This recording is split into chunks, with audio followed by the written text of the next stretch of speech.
me to be the future poet. It really means a lot to me.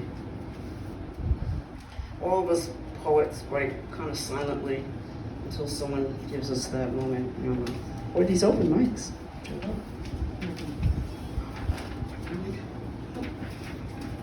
Okay. Here's the photo. Rochelle Parsons, the real badass. So this is the date refers to the past, okay? So when you hear the date, you'll get that.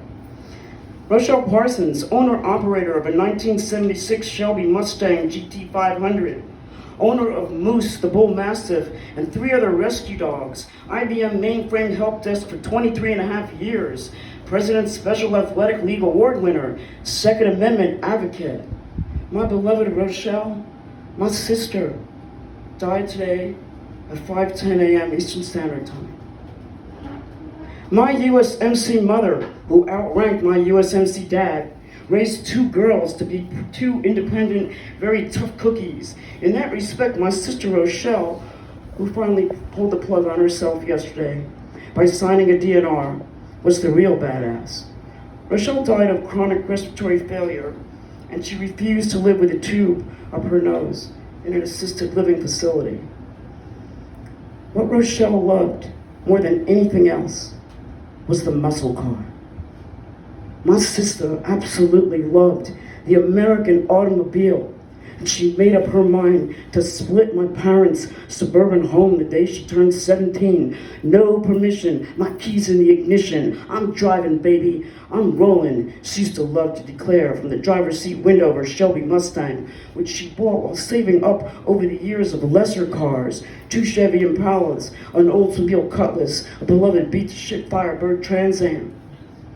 Rochelle was all about the high performance. The American made, hot in the shade, Hurst transmission, 6AL ignition, the Cast Boss 9 block rocker, the 93 octane no knocker, Mopar, NASCAR, drag shock supported, CNC ported, down to the chrome fuel pump block off. She ain't no Eleanor knockoff. Rochelle would drive her Shelby Mustang into the night, around and around Hudson, Orange, and Ulster counties, Bronx and Manhattan, despite 8 miles to the gallon, or 8 gallons to the mile. All worthwhile, cause it made her smile. Now, flash drive, upload, get off of my road, gypsy kingin' and voodoo swingin'. She lived only for these hours, for the moments at the traffic light stopped when the bumper boys, she called the cute car guys, will pull up alongside her and ask, "Is that your machine, pretty lady?" Rochelle was an attractive redhead with an enormous smile that would render any man defenseless. She'd willingly say, "You want a drag?"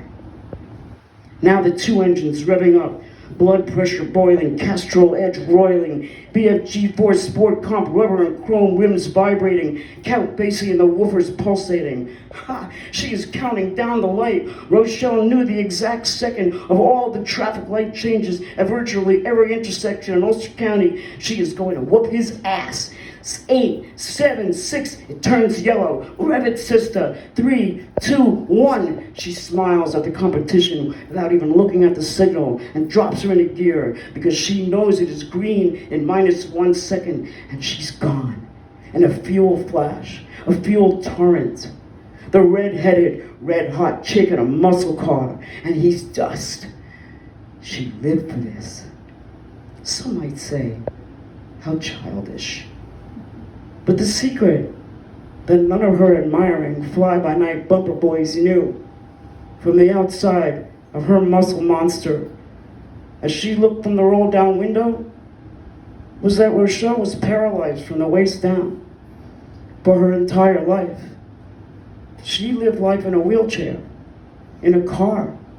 No one knew, and she was sexy as anything.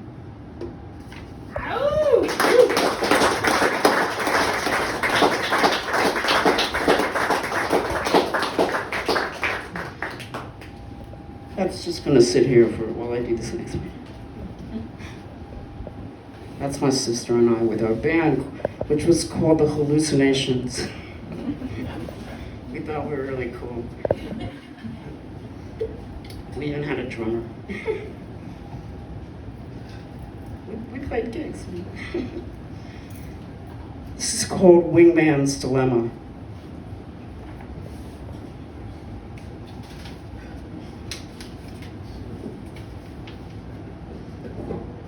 In the annals of men, great and wise, proud men and kings, secret brotherhoods, private armies and clans, even the greatest emperors of ancient dynasties regarded one social role universally understood and acknowledged, but reserved only for the most upright best friend, because it is a selfless act.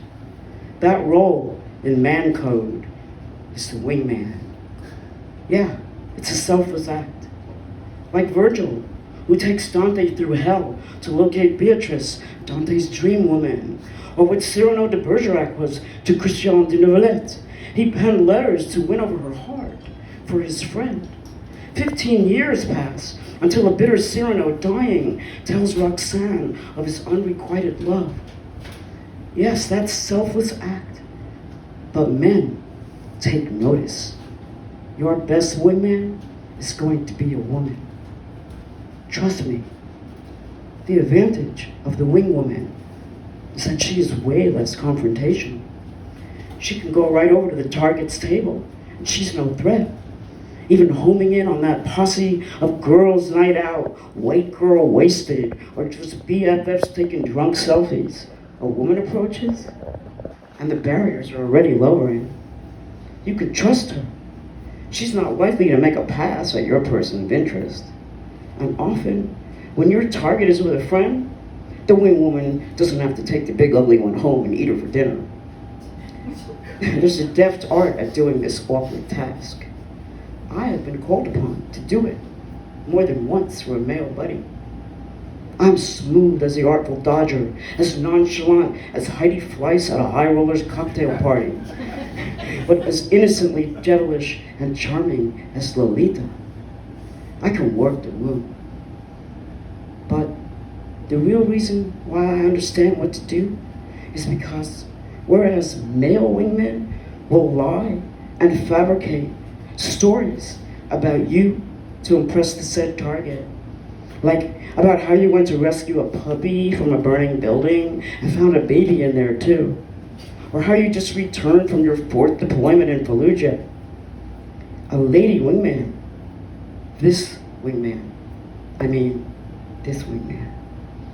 doesn't have to rely on lies. She's the real hero. She will walk into that house to get you laid. She will extol about your charm and then signal you with a wink when the moment is right. She will even adjust the tousled lock of hair over your forehead, or adjust your cap and suspenders so that it falls just right. And hold her breath so she does not lose focus on the mission. She will make conversation. She'll make it flow if you stutter. Laugh at your jokes and then move away. Back away ever so slowly so you will not even notice she has vanished.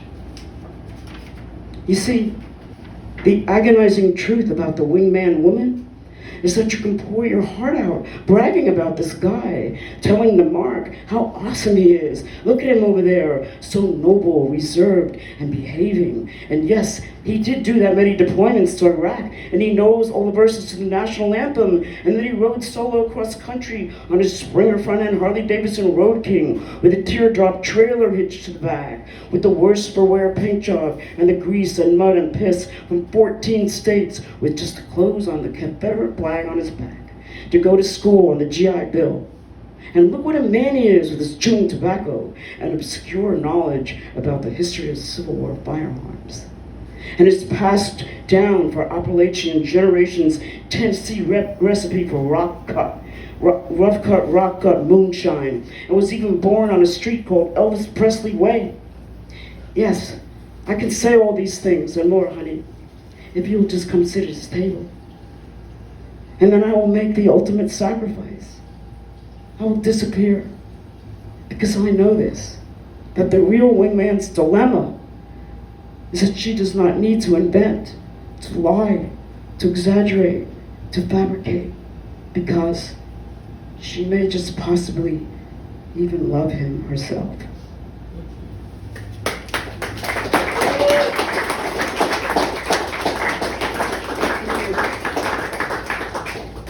You know what's my time? All right, okay, good. 10:15 more minutes.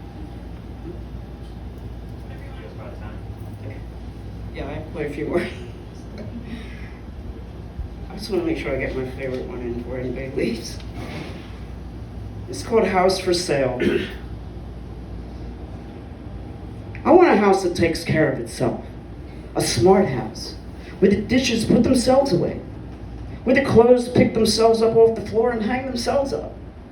I want a house where the refrigerator would shut up already with its humming and simply defrost.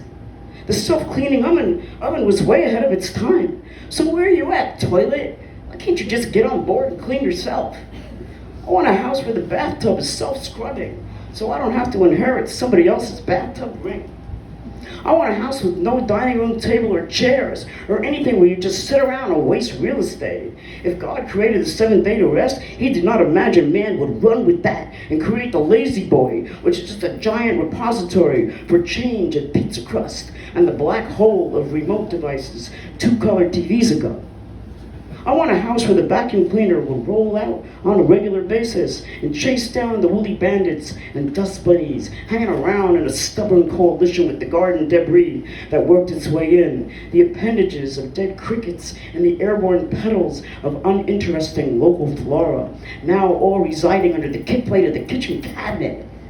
And that thick film of dust, which we are told is 80% dead skin cells, is dust that might contain the dead skin cells of Albert Einstein, or the Queen of Thessaloniki flying around since 315 BC, or maybe the dead skin cells of the revolutionary Pancho Villa, who overthrew Huerta in 1914 to arrive here, yes, here, this detritus that lies on all the flat surfaces that I cannot see above, will be periodically pulled up through the return air grill, where it will be shot into the ionosphere and then rain back down somewhere away from my house, like Peoria, the one in Illinois. I want a house where the lawn chairs right themselves after a storm, angled neatly, and discuss among each other how best to prepare for the winds of August that sway the old tire, dangling from the tree, a smart tree, which botanists have invented, so that it never loses its leaves. They just change color with the seasons and never fall off and mess everything up. Why can't the lawn weed itself and the garbage recycle itself? Why can't the mailbox turn everything addressed or a current resident into a useful little compost cube and send it down through the hollow post, joining a subterranean network of other junk mail cubes deep in the diatomaceous earth, in the unseen rivulets below the desert striata, and ferment with the rains of vegetation and old cowboys and lost Mexican migrants who met their fate roaming in the blistering desert sun, and in a few centuries will become oil. Oh, give me a home where the buffalo roam. Never made any sense to me. I don't want anything roaming on my property, from wild animals to Jehovah's Witnesses, Girl Scouts selling cookies, trick-or-treaters arguing over candy. No, I am not a home person. The smart house would have to understand me.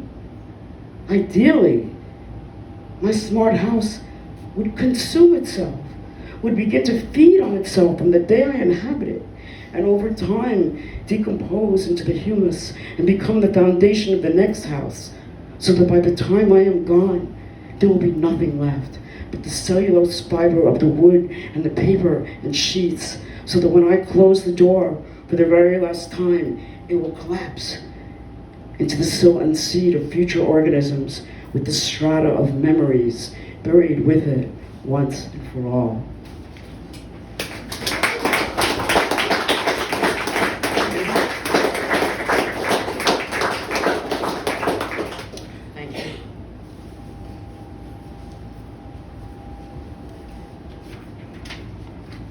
Short,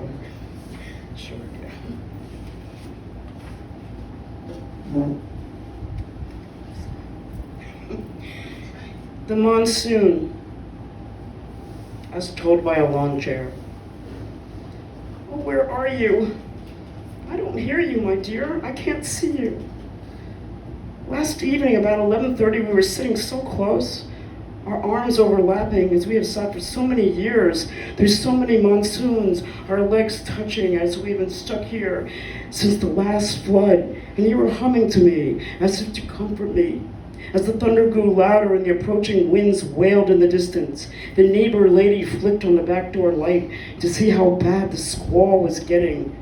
And that was when I watched in horror as you flew into the air like the chaperone from Dorothy's house in The Wizard of Oz. You flew up there and spun, and then when you turned the light, back door light, when you turned off the back door light, you disappeared. Where are you, my dear? Where are you in the darkness? Earlier that night, we'd been listening to Dolly Parton on the neighbor lady's radio.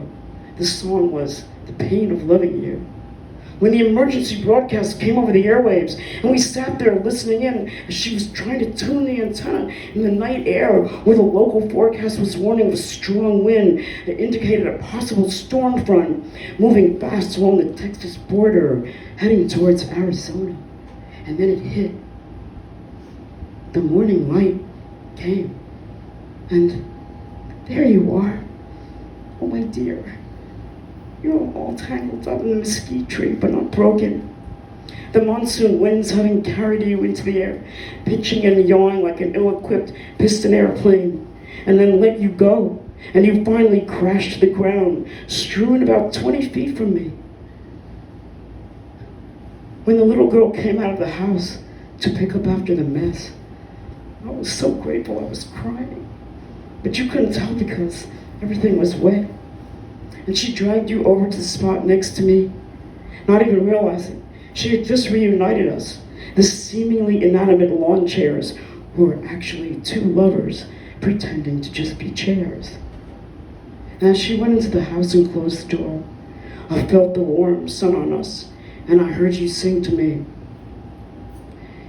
"Oh, the pain of loving you, oh, the misery I go through, never knowing what to do, oh, the pain of loving you." Thank you, Dolly Parton. Okay. This one is dedicated to Rosa. Here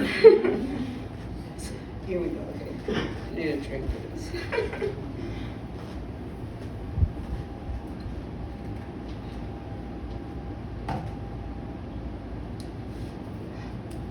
Kitchen menace.